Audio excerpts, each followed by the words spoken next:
Aanaa Boosat keessatti hidhattoonni biltsiginnaa uummata nagaa saamuu, ukkaamsuu fi reebanii godaansisuu jabeessanii itti fufan. Gabaasa qindaa'eef Jaal Haqaafan Fayyeera.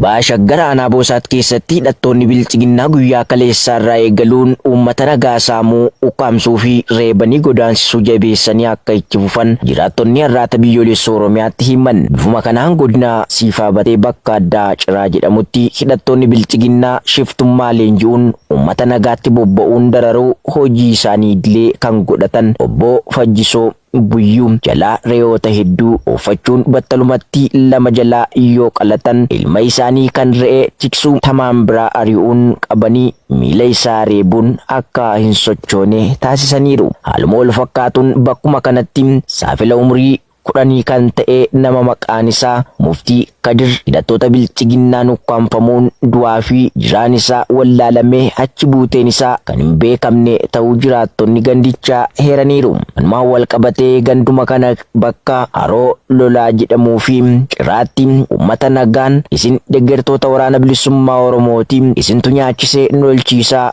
ittiin jechuun namoota hojii isaanii malee tuttuqaa siyaasaa irraa walaba ta'uun kanneen qonnaan jiraatan cufaa isaanii walitti qabuun reebanii akka bakkicha dirqamaan godaannuu nu taasisaniiru jechuun gara deemanillee wallaalanii akka jiran Oromiyaa Naashinaal Miidiyaatti himanii gocha gara jabummaan guutame kana raawwachiisaa kan jirus milishaa maqaan isaa Abbitti Hiinkoo fi Manzaabaatii akka ta'an bira ga'ameera. Biltsiginnaan tarkaanfii waraana bilisummaa Oromoo irratti fudhachaa jiruun kan goolame yoo ta'u uummata nagaa cufaa sababa tokko malee shakkuun ajjeesuu, hidhuu, saamuu fi gochoowwan farra mirga namoomaa itti yaaduun goleelee Oromiyaa cufa keessatti raawwachaa akka jiran ni mul'ata.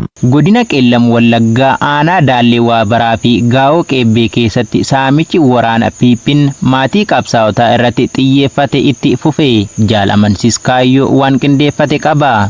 Godina Qeellam Wallaggaa aanaa Daallee Waabaraa gandaa Roojjii Walbaataa keessatti muddee 16 2025 waraanni weerartuu biltsiginnaa loon 4 nama maqaan isaa Mammanuur Tamasgeen jedhamu jalaa uffatanii deemuun barameera. Aanaadhuma kana gandaa Roojjii Waboo keessatti immoo muddee 17 2025 waraanni faashistii Piiphii loon 7 nama maqaan isaa Hordofaa Jallataa jedhamu jalaa uffatanii deemu maddeen keenya qabatamaan addeessaniiru. Ittuma dabaluun godinuma kana aanaa Gaa'oo Qeebbee ganda Sichaa'oo jedhamu keessatti muddee 17 2025 hidhattoonni Piiphii kun nama maqaan isaa Adam Noosaa jedhamu jala loon inni qabu hunduma uffatanii deemuuf yeroo isaan jedhanitti hawaasni bakkichaa loon hedduu deebisiisuun loon tokko dirqamaan qalatanii nyaachuu maddeen keenya bakkichaa ONM itti himan. Akka jiraattonni gandicha jedhanitti namoonni loon jalaa saamame kunneen hundi isaanii badii tokko illee osoo hin qabaatin maqaa ilma keetu miseensa waraana bilisummaa Oromooti jedhuun tooftaa sirnichi uummata Oromoo ittiin saamaa fi gidirsaa jirudha jechuun har'aata biyyoolessa Oromiyaatti dubbatan. Waraanni biltsiginnaa lola waboon waliin geggeessaa jiru dura dhaabbachuu dadhabuun tooftaa fi tarsiimoo hamilee qabsaa'otaa fi sabboontotaa cabsuu jedhu baafachuun maatii qabsaa'otaa saamuun dinagdee kuffisuun harka kennachiisuu jedhuun addatti saamaa, hidhaa fi hiraarsaa jiraachuu irra deddeebiin isiniif gabaasaa turreerra. Godina Horroo Guduruu Wallaggaa aanaa Jaardagaa Jaartee keessatti waraanni Empaayeraa Itoophiyaa maqaa waboof dhiyyeessii gootu jedhuun uummatni magaalaa irraa gara baadiyyaa akka hin deemne ugguranii jiraachuun ifoome. Guutuu gabaasichaaf Jaal Sabaafan Waggaarii.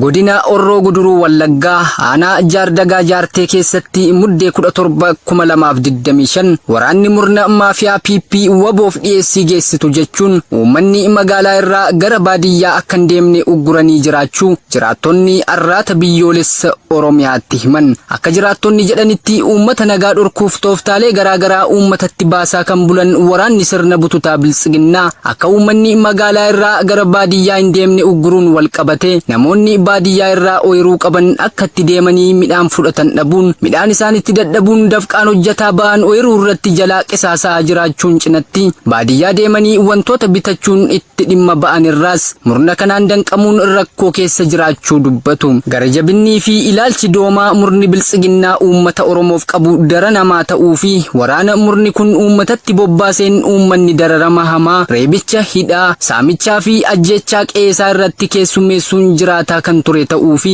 ammas rakkoo akkaan ulfaataa keessa jiraachuun kan beekamudha. Godina lixa Wallaggaa aanaa Najjoo keessatti waraanni gabroonfataa biltsiginnaa maqaa digital ID baafachuu diddan jedhuun barattootaa fi dargaggoota ukkaamsuun gara mooraa waraanaatti guuraa jiraachuun dhaga'ame.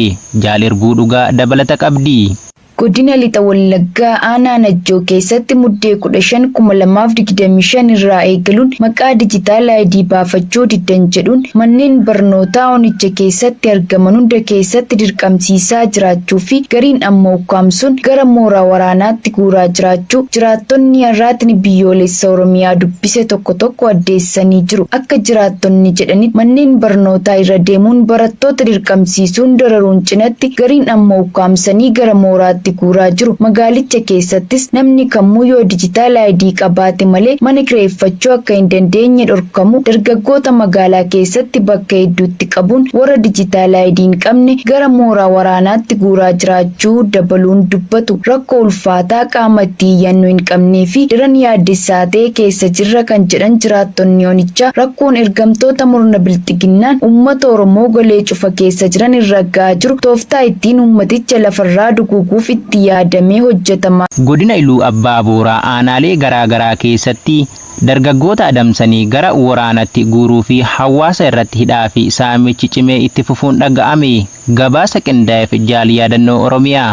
Godina Iluu Abbaa Booraa aanaalee garaagaraa keessatti kaadiroonni murna maafiyaa biltsiginnaa dargaggootaa fi qonnaan bultoota dirqiin ukkaamsanii gara dirree waraanaatti ergaa jiraachuu jiraattonni har'aata biyyoolessa Oromiyaatti himan. Haaluma kanaan torbee darbe gaafa muddee 10/2025 aanaa Hurrumuu ganda Oggee magaalaa Soonxaa keessatti jiraattota gandoota baadiyyaa adda addaa irraa magaalaa dhaqan hedduu isaanii maqaa galaana diimaaf loltu jedhuun dargaggoota maqaan isaanii Mubaarak Takkaa fi Anwaar Kadir jedhaman dabalatee namoota danuu ukkaamsanii deemuu jiraattonni magaalichaa ifoomsaniiru. Kana malees qonnaan bultoota hedduu kanneen hojii dhuunfaa ofii qofa irratti hundaa'anii of jiraachisuun beekaman deeggartoota waraana bilisummaa Oromoo fi loojistikii waboof hojjettu maqaa jedhuun namoota danuu hidhanii dararaa ulfaataa irraan gahaa jiraachuus addeessaniiru. Dabalataan maqaa kaffaltii garaagaraa kanneen akka gibiraa, buusaa gonofaa, inshuraansii fayyaa, uffata milishaa, nyaata waraanaa fi kanneen biroo tarreessuun guyyaa guyyaan maallaqa uummatarraa funaanaa kan jiran yoo ta'u hawaasni waqtii oomishaa midhaan ooyiruu irraa galfatu kanatti hojjetachuu dadhabuun isaanii keessatti rakkoo hamaaf saaxilamaa jiraachuu dubbatu. Akeeka duguggaa sanyii fi mancaatii dinagdee saba Oromoo irratti geggeessuu irratti fuulleffatee hojjechaa kan jiru murni gabroonfataa biltsiginnaa gama tokkoon maqaa hariiroo waraana bilisummaa Oromoo qabdu jedhuun hidhaa fi ajjechaa kallattii fi alkallattiin geggeessaa kan jiru yoo ta'u gama biraatiin ammoo kaffaltii maqaalee garaagaraa sababeeffate tarreessuun dinagdee uummatichaa mancaasaa jiraachuun ni beekama. Godina Walloo aanaa Baatee keessatti ergamtoota Abiy Ahmediin hawaasa nagaa irratti reebicha hidhaa fi doorsisni hammaatan raawwachaa jiraachuun beekame. Bal'inni isaa akka itti aanutti isiniif dhiyaata. Godina Walloo aanaa Baatee ganda Qurquraa jedhamutti ergamtootni murna gabroonfataa biltsiginnaa gaafa muddee 19/2025 ganamaan bobba'anii maqaa maatii qabsaa'otaa fi deeggartoota wobooti jedhuun uummata nagaa siyaasa irraa bilisa ta'an reebicha ulfaataa irratti raawwachuun kaanis ilmaan keessan galchaa jedhanii yoo doorsisan namoota danuu ammoo ukkaamsuun hidhatti darbataniiru.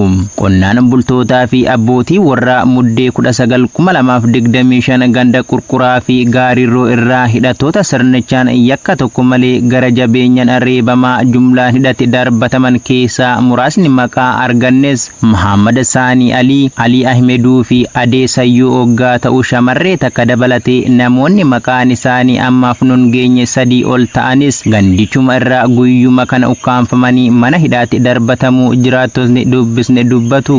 Loltootni sirnichaa saba irraa dhalataniif garaa hin laafne hammeenya badhaafamuun sabicha lafa irraa akka duguuganiif mataa biltsiginnaa koloneel Abiy Ahmediin qe'ee hawaasa Oromoo maratti bobbaafamanii gochaawwan fokkisoo raawwachaa oolan tibbana aanaa Baatee cufatti maqaa sakattaa waraana bilisummaa Oromoo fi eegumsa naannoo jedhuun bobba'anii hawaasa onichaa irratti dararaa adda addaa hammeessuun barameera. Dabalataanis guutummaa aanaa Baatee keessatti ergamtootni murna faashisti PP kuma argan bobbaafaman kun kunneen baarjaa dharaa wanta hawaasni quba hin qabnee fi keessa hin jirre maqaa hidhata woboo qabdu jedhuun uummata meeshaa maleeyyii ajjeesuu, reebuu, hidhuu, qeerraa buqqisuu, saamuu fi doorsisaa jiraachuu isaanii arraatni biyyoolessa Oromiyaa gabaasaa turuu fi jiraachuun kan beekamudha. Godina Lixa Wallaggaa aanaa Boojii Coqorsaatti waraanni faashistii Bilisiginnaa walgayii jechuun uummata dararaa jiraachuu maddeen aanichaa ifoomsan. Jaaleeraan Gameessaa dabalata qabdi. Kaayyoo fi karoorri isaanii harkaa diigamuun falaa fi hiika dhabanii burjaaja'uun uummata baaf gala dhorkanii dhimma isaan hin laallanneen kan dararan loltoonni PP Lixa Wallaggaa aanaa Boojii Coqorsaa keessatti muddee 16 2025 ganama sa'a 3 irraa eegalanii namoota danuu bakka tokkotti walitti qabuun hojii isaanii irraa ala gochaa turuu jiraattonni yaada isaanii arraata biyyoolessa Oromiyaaf ifoomsaniiru. Akka jiraattonni ibsanitti dhimmi isaan yaadanii namoota walitti qaban yeroo waraanni bilisummaa Oromoo as keessa darbu eeruu nuuf laattu jechuun namoota kan mariisisan yoo ta'u, uummanni immoo yaada isaanii fudhachuu diduun nuyi qaama meeshaa baatee deemu basaasuu hin dandeenyu jechuun yaada isaanii akka mormanis itti dabaluun ibsaniiru. Aanaa Boojii Coqorsaa keessatti yeroo garaa garaatti waraanni bilisummaa Oromoo tarkaanfii hamaa waraana Abiy Ahmed irratti fudhachuu kan baay'isee oggaa ta'u, sodaa isaanii irraa kan ka'e bakkicha jiraachuu sodaatanii hawaasa harka qullaa jiraatu rasaasan akka isaan badaniif shira qopheessuun uummata irratti duguuggaa sanyii raawwachaa akka jiran jiraattonni gandichaa dubbisne arraata biyyoolessa Oromiyaaf gabaasaniiru. Waraanni akka fedhaa fi hawwiitti uummata Oromoo hacuucee bulchuu barbaadu gochaawwan ciiggaasisoo uummata irratti dalagaa akka jiran yeroo garaa garaatti isiniif gabaasaa turuun keenya ni yaadatama. Godina Qeellam Wallaggaa aanaa Yamaaloogii Walal keessatti hidhattoonni maafiyaa Bilisiginnaa hidhaa fi saamicha uummata nagaa irratti hammeessuun barame. Guutuu gabaasichaaf Jaalwabii Biyyaa. Godina Qeellam Wallaggaa aanaalee garaagaraa keessatti tibbana murni faayistiin Bilisiginnaa maqaa garaagaraa tarreessuun uummata saamuu, hidhuu, reebuu fi dararaawwan adda addaa raawwachuun bobbaa fi galawaasaa danqaa jiru. Haaluma kanaan aanaa Yamaaloogii Walal gandaa kuukuu bakka addaa Oddoo Bal'aa jedhamutti gaafa muddee 19 2025 maqaa gibiraa fi inshuraansii fayyaa akkasumas kaffaltiiwwan danuu tarreessuun uummata saamaa turuu jiraattonni bakkichaa arraata biyyoolessa Oromiyaatti himaniiru. Bifuma kanaan guyyaa kana tokkoon manneen uummataa irra deemuun nama tokko irraa yoo xiqqaate qarshii 10,000 hanga 15,000 saamaa kan turan yoo ta'u, kanneen qarshii gaafataman of harkaa dhaban immoo walitti qabuun gara waajjira gandaa magaalaa kuukuutti geessanii jiraattonni ifoomsaniiru. Kana malees qonnaan bultoonni hedduun sababa kaffaltii deddeebi'aa kanaan guyyuu dararamaa turaniif jecha maallaqa kaffalan dhabuun hidhattoota kanneen jalaa kan baqatan yoo ta'u, hidhattoonni Bilisiginnaa kunneenis haawwanii fi daa'imman namoota danuu hidhaatti guuraniiru. Dabalataanis raayyaa ittisa impaarattii taatanii biyya keessaniif loltu maqaa jedhuun dargaggootaa fi qonnaan bultoota hedduu kaamsanii gara dirree waraanaatti erguuf walitti qabaa kan jiran yoo ta'u, duulli kun hanga gabaasni kun qindaa'etti itti fufee jiraachuu himu. Akka jiraattonni himanitti yeroon kun waqtii oomishaa kan midhaan gannaa fi birraa guutuu itti dadhabnee hojjennee alaa galfannu ta'e utuu jiru, hidhattoonni kunneen ammoo sababoota hedduu tarreessuun hojjennee jiraachuu nu dhorkaa jiru jechuun addeessaniiru. Kan firootaa fi michoota pirezidaantii Veenzuweelaa Maaduroo dabalataa irratti qoqqobbii keesse dabalata isaaf jaalsabaafan waqgaarii. Bulchiinsi Tiraampii Kaaraakaas irratti dhiibbaa dabaluu fi daangaa Veenzuweelaa irratti humna Ameerikaa ijaaruu itti fufee jiruun ministeerri maallaqaa Yuunaayitid Isteetsi miseensota maatii fi michoota pirezidaantii Veenzuweelaa Nikoolas Maaduroo hedduu irratti qoqqobbii haaraa kaa'uu beeksise. Qoqqobbiin jimaata kaleessaa labsame kun kan ba'e wayita waraanni Ameerikaa haleellaa bidiruuwwan qarqara galaanaa biyyattii irra jiran irratti raawwate itti fufee jiruu fi lubbuu namoota 100 ol galaafatetti. Waraanni Ameerikaa doonii boba'aa Veenzuweelaa fe'u tokkos qabachuun dooniiwwan buufata doonii Veenzuweelaa dhufanii fi ba'an hundarratti uggura humna galaanaa kaa'ee jira. Qoqqobbii haaraa kana yeroo labsan ministeerri maallaqaa Ameerikaa Iskoot Beesent ibsa kennaniin Maaduroo fi hiriyoonni yakka isaa nagaa fi tasgabbii hemisfeera keenyaa balaadhaaf saaxilu jedhan. Bulchiinsi Tiraampii niitworkota abbaa irree seeraan alaa isa deeggaran irratti xiyyeeffachuu itti fufa jechuun Beesent dabalaniiru.